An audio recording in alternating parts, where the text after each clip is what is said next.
2011-12 और 13 की सीरीज़ हमारी कंप्लीट हो चुकी है प्रीवियस ईयर्स की सीटेट की। अब हमारी 2014 की रनिंग में है, जिसके 4 भाग हम करवा चुके हैं। अंग्रेजी का जो भाग है ये 5वां भाग है। इसको सेकंड लैंग्वेज के रूप में इसमें लिया जाता है। आप संस्कृत से सेकंड लैंग्वेज डाल सकते हैं या इंग्लिश से। तो हम इंग्लिश और संस्कृत दोनों को ही हिंदी में अनुवाद करके लाए हैं आप सबके लिए। तो चलिए, आज हम पहले इंग्लिश का पढ़ेंगे और कल हम संस्कृत का पढ़ेंगे नेक्स्ट वीडियो में। तो चलिए स्टार्ट करते हैं हम अंग्रेजी का पार्ट, भाग 5। गद्यांश पर आधारित प्रश्न है इसमें 121 से 129 तक।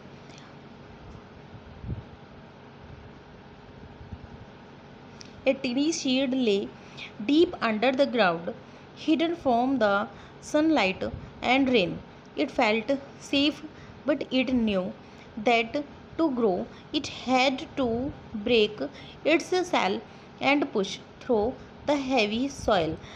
One day, gentle rain fell, and the warm sun shone brightly on the earth. The seed felt a sudden push within itself. It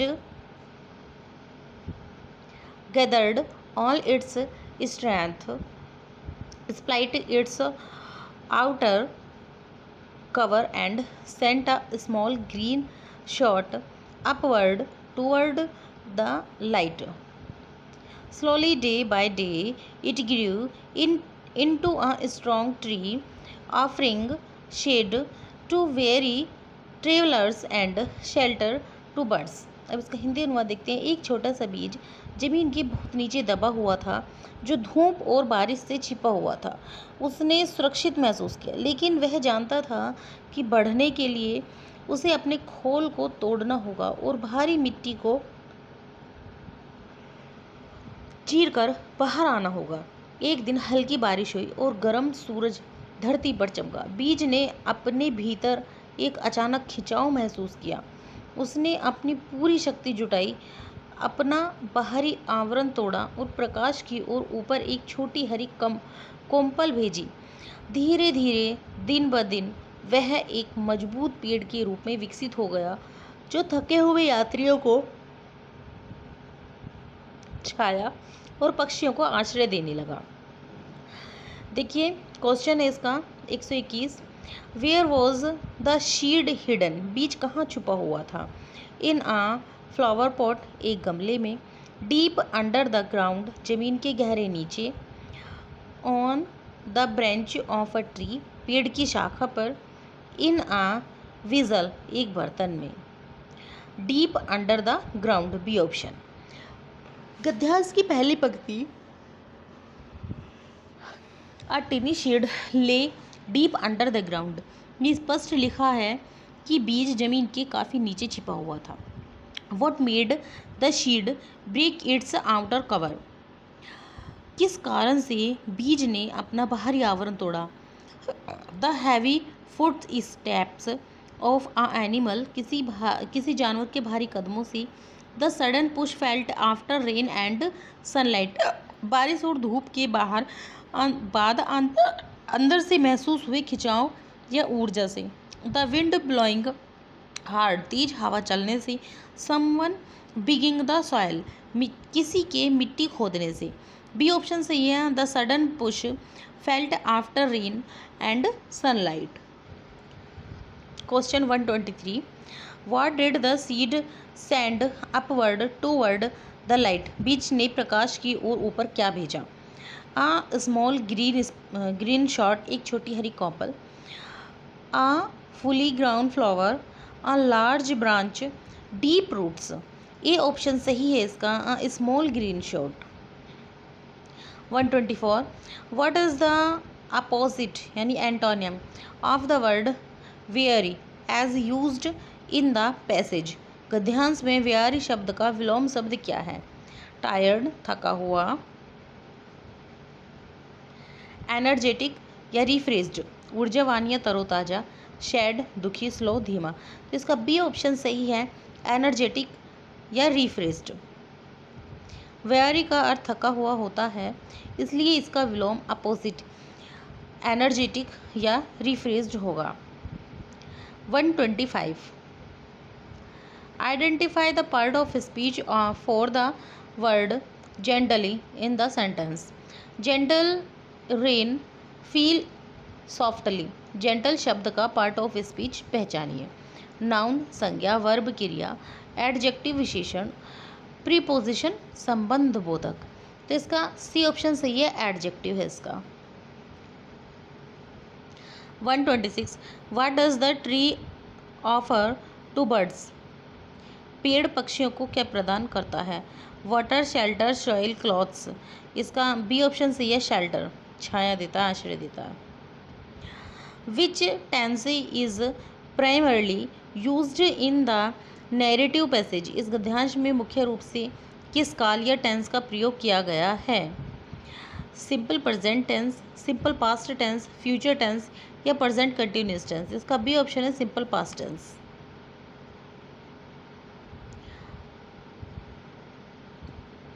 स्प्लाइट in the context of the passage means. गद्यांश के संदर्भ में स्प्लाइट का क्या अर्थ है? Joined together, जुड़ना, broke open, टूट कर खुलना, क्लोज्ड टाइटली, कसकर बंद होना, वोज्ड अवे, बह जाना। तो इसका बी ऑप्शन है, ब्रोक ओपन। बीच का बाहरी आवरण टूटकर फट गया, खुल गया, इसलिए स्प्लाइट का अर्थ ब्रोक ओपन है। 129. The main message of the passage is about. गद्यांश का मुख्य संदेश किसके बारे में है? The process of rain, the process of rain growth and perseverance of a seed, एक बीज का विकास और उसका संघर्ष। वाई बर्ड्स बुल्ड नेस्ट, पक्षी घोंसले क्यों बनाते हैं? The harmful effects of sunlight, धूप के हानिकारक प्रभाव। तो इसका बी ऑप्शन है, growth and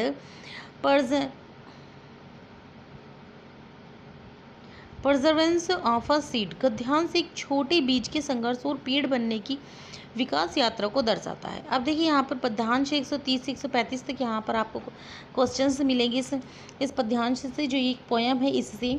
the way a crow shook down on me, the dust of snow from a hemlock tree has given my heart a change of mood and saved some part of a day I had rued. तो हिंदी अनुवाद इसका, जिस तरह एक कोए ने, धतूरे ने hemlock के पेड़ से बर्फ के कण मुझ पर गिरा दिए, उसने मेरे हृदय का मूड यानी मनोदशा बदल दिया और मेरे दिन के उस हिस्से को बचा लिया जिसे मैं पछतावे उदासी में गंवाने वाला था। What did the crow shake down on the poet? कोए ने कवि पर क्या गिराया? Leaves of a tree, dust of snow, seeds, raindrops, dust of snow. From which tree did the dust of snow fall? बर्फ के कण किस पेड़ से गिरे? An oak tree, a hemlock tree, a banyan tree, a mango tree. A hemlock tree, hemlock tree होता है धतूरे का विशाला पेड़। अगर धतूरे का एक बीज भी किसी की जीभ को छू जाए ना, तो वो उसकी मृत्यु का कारण बन जाता है। मीन्स मैं गांव से बिलोंग करती हूँ, तो मेरे साथ मेरी उसमें एक केस हुआ था कि ये पशु होते, गाय भैंस होती है, तो होते हैं बुग्गी में चलने वाले जो होते हैं कटरे, वो बीमार हो गया था हमारा। तो उस समय नॉलेज नहीं थी, तो हमारे बड़े भैया थे, उन्होंने उसको धतूरे का बीज दे दिया। उन्हें नहीं था पता कि ये जहरीला होता है।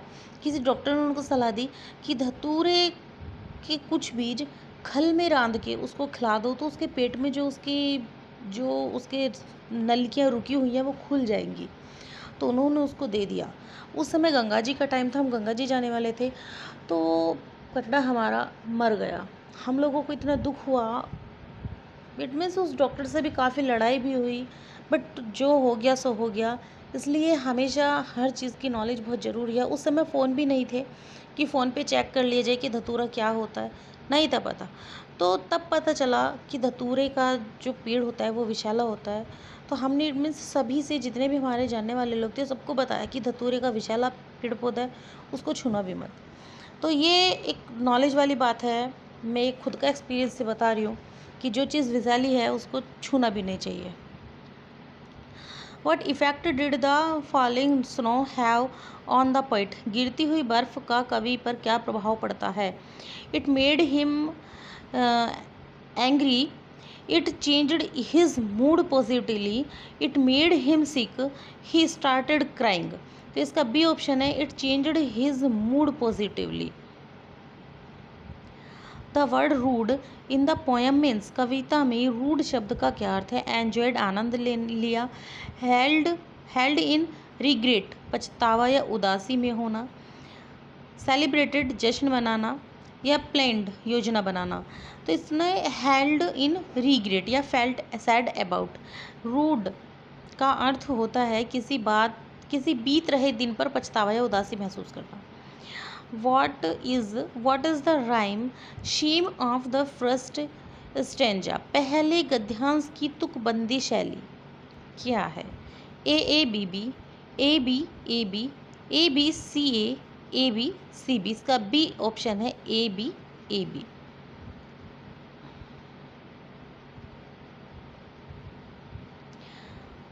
135 What does the hemlock tree symbolise in literature? साहित्य में हेमलॉक ट्री किसका प्रतीक माना जाता है? Joy and happiness, poison sorrow, wealth या विक्टोरी। इसका बी ऑप्शन है पॉइसन या सौरो। अंग्रेजी शिक्षण शास्त्र या पेडागोजी 136 से 150 तक है। 136 rich language learning environment is one which, एक समृद्ध भाषा सीखने का परिवेश वह होता है जो, ए ऑप्शन है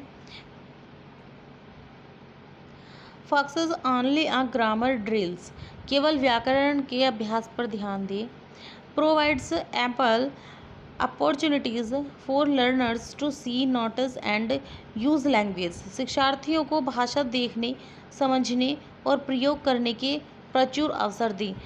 जहाँ तक इसका बी आंसर ही सही है। हाँ देखिए, बी आंसर ही इसका सही है।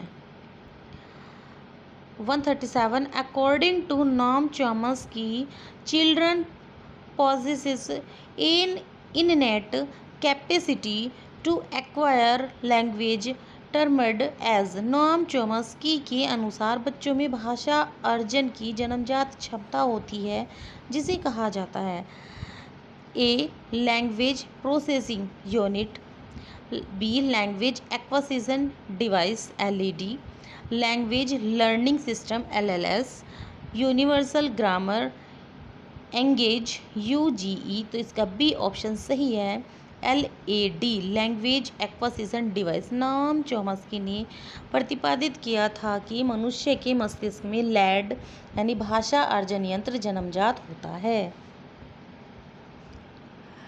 138 the primary objective of teaching English at the primary level is to, प्राथमिक स्तर पर अंग्रेजी पढ़ाने का मुख्य उद्देश्य है मेमोराइज कॉम्प्लेक्स ग्रामर रूल्स, जटिल व्याकरण नियमों को याद करना। नहीं, ये लॉजिक ही नहीं है।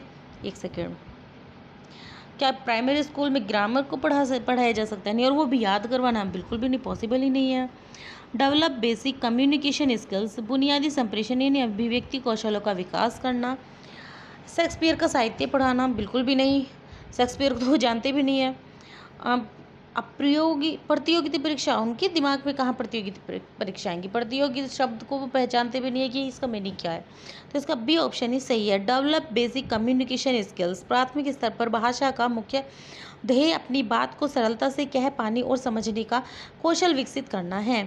What are the productive skills of language, भाषा के उत्पादक अभिव्यक्तात्मक कौशल कौन से हैं? प्रोडक्टिव स्किल्स कौन सी हैं? तो इसका बी ऑप्शन सही है speaking and writing. Speaking and writing, बोलना और लिखना। 140 inductive method of teaching grammar moves from, व्याकरण शिक्षण की आगमन विधि किस ओर बढ़ती है? Inductive method. तो इसका ऑप्शन आपको बी मिलेगा, examples to rules. Inductive method यानी कि आगमन विधि में पहले विशिष्ट उदाहरण प्रस्तुत किए जाते हैं, फिर नियम बनाए जाते हैं। रीडिंग कंप्रहेंशन मेनली इन्वॉल्व्स पठन बोध। रीडिंग कंप्रहेंशन में मुख्य रूप से क्या शामिल होता है? प्रोनाउंसिंग एवरी वर्ड लाउडली, हर शब्द का जोर से उच्चारण करना। Constructing meaning from the text, पाठ्यांश से अर्थ का निर्माण या ग्रहण करना। स्पीड रीडिंग विदाउट पुशिंग, बिना रुके तेजी से पढ़ना।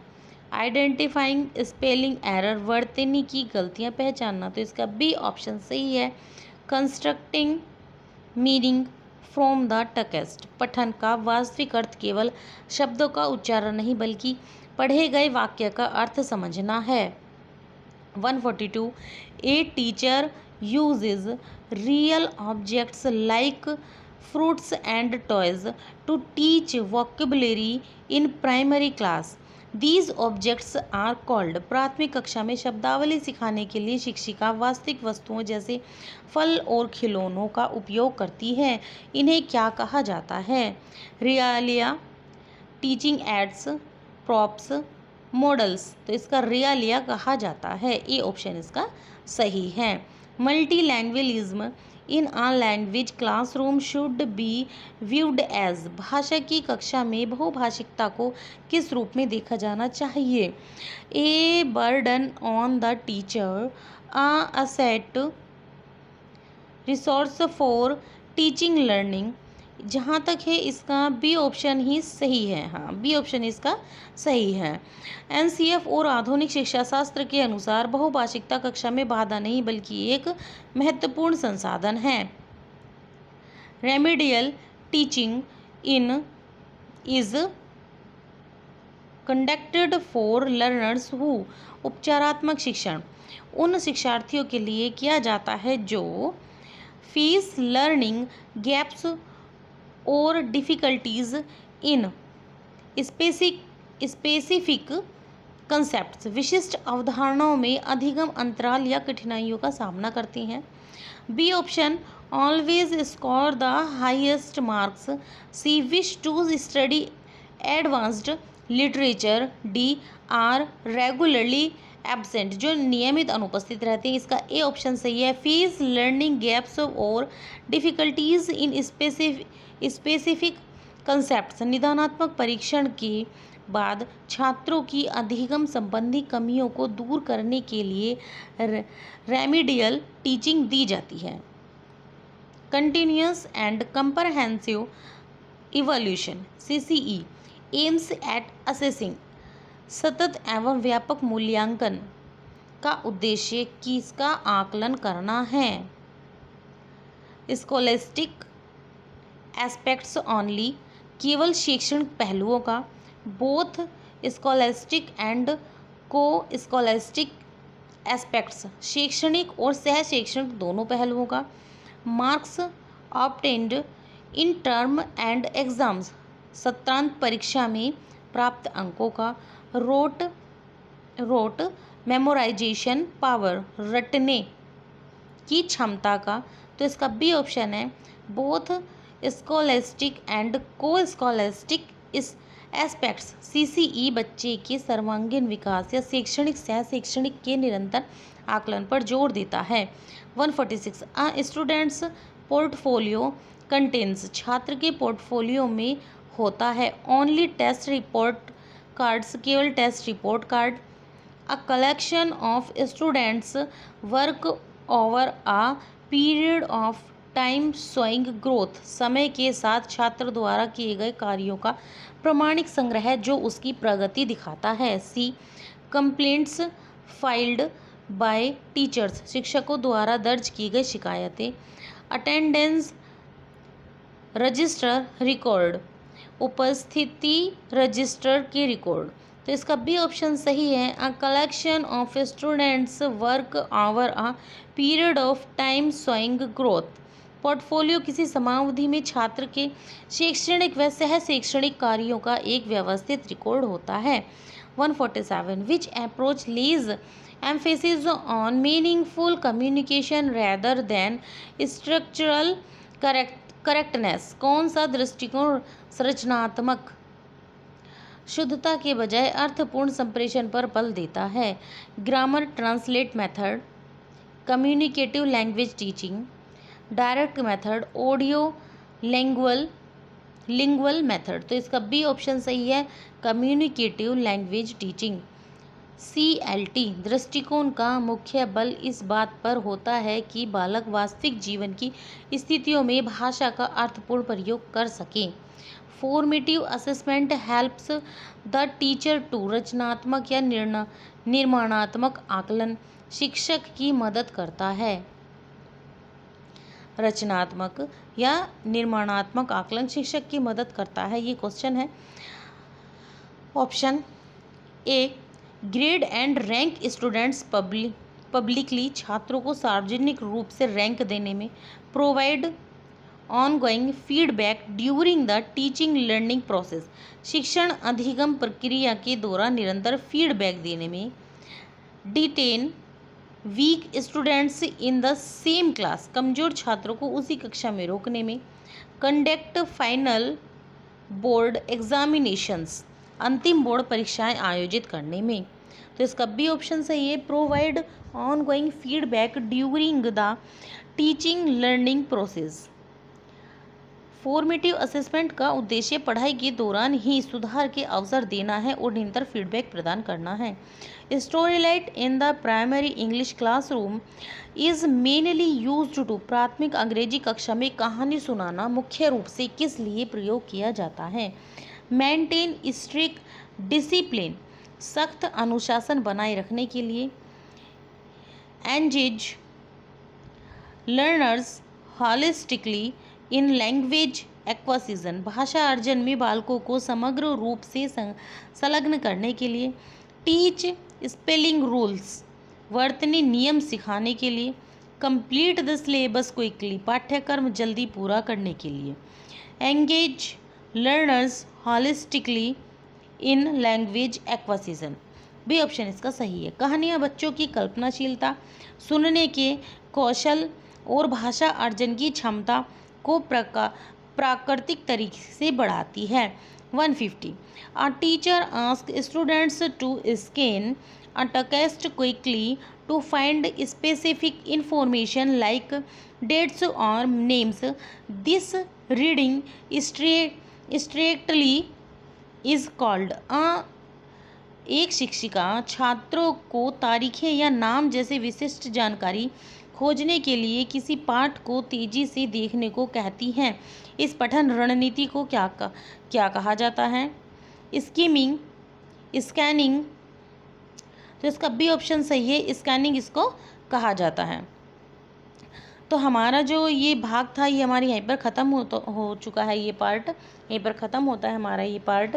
अब हम आपसे मिलते हैं इसी के सेकंड लैंग्वेज संस्कृत के साथ। तो जिसको भी इसके नोट्स चाहिए वह हमें कमेंट कर सकता है या फिर हमारे टेलीग्राम चैनल से ज्वाइन हो सकता है। देखिए इसके नोट्स आपको PDF के तौर पर आपको टेलीग्राम चैनल पर मिल जाएंगे और आपको इंग्लिश को हिंदी में अनुवाद करके जैसे मैंने आपको नोट्स में पढ़ाया है ऐसे ही आपको संस्कृत में पढ़ाया जाएगा और संस्कृत के नोट्स भी आपको दिए जाएंगे। जिसको भी हमारे नोट्स चाहिए वह हमारे टेलीग्राम चैनल को ज्वाइन करें और वहाँ पर आप फ्री में नोट्स ले सकते हैं। तो जो भी चैनल पर नया है वे चैनल को सब्सक्राइब करें ताकि हमारे हौसला मिल सके और हम एक इससे भी ज़्यादा बेहतर वीडियो बनाने का प्रयास कर सकें। आप सबको मेरा नमस्कार। वीडियो कैसी लगी कमेंट सेक्शन में ज़रूर बताइएगा।